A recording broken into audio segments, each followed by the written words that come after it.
Okay, am I the only one who practically said out loud when they saw the, I guess, assistant bank director or whatever, "It's Jack! Come on, it's Jack from Alias! Come on, beat them up, Jack! We know you can do it!" Okay, I know it's technically Victor Garber, but maybe it's really Jack who's playing Victor Garber. I mean, he is CIA, you never know, spy stuff. I would say the only time the violence didn't entirely work was when we saw that close-up of Jim shooting one of the bottle throwers.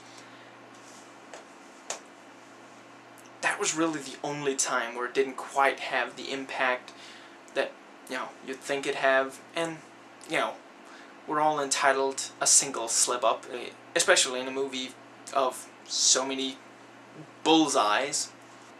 I will never lie to you again. Go ahead, ask me anything. Oh, and before you even bring it up, no, I have no idea how my career survived Gigli. No, I've never killed anyone. But, don't ask me that again after this next heist. And Ben jumps from one rooftop to another. I guess he didn't quite get that out of his system, making Daredevil. Were we supposed to laugh when Claire says, "No, there's no cops," and we get that wide shot and see all the cops? Because several people in my theater chuckled at it. I really liked how, after all that, she said, Doug, I really want you to come.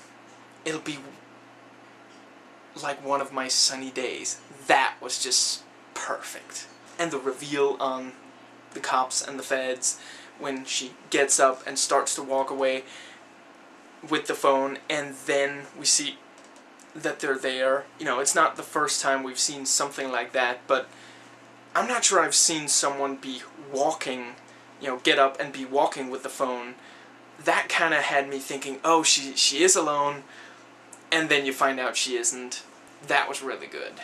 Even though I knew absolutely nothing about them other than their names, which I've since forgotten, the deaths of Slim and Driver McFatso were really effective.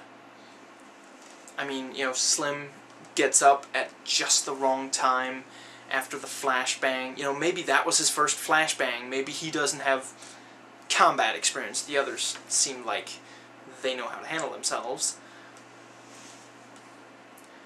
And Driver McFatso sacrifices himself. I mean, he can't have thought that he was going to make it out, with all of those cops.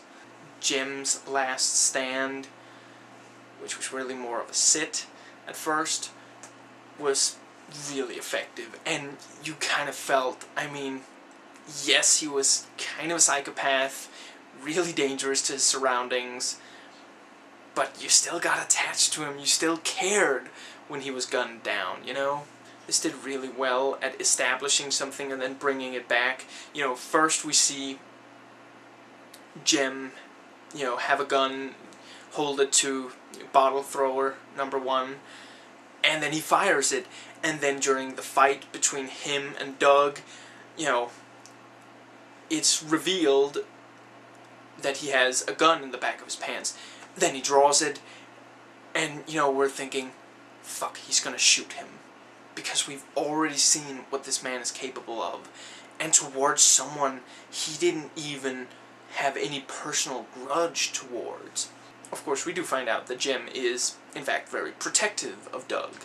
That was a really good plot point, too, that the reason he killed that guy, served 9 years, hence the line, "I waited 9 years for you," was because he was protecting Doug. And I already mentioned the sunny days thing.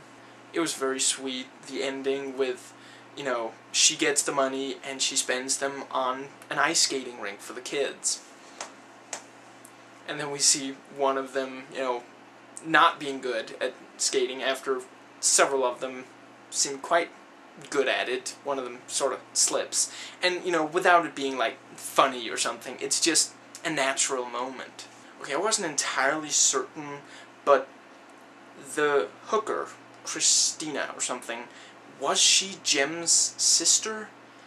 Because there was that line about Doug says, he's not gonna spend his life with Jem and Jem's sister. Isn't it a little nasty that Jem refers to Doug as his brother and then is still okay with having his brother fuck his sister? As Hollywood as it was, did anyone not get a kick out of Doug solving his florist problem? And, you know, because there was return fire by Pete, you had that fear that, oh, please be wearing a vest. Anyway, those were my thoughts on The Town. I hope you enjoyed it. I will see you next time.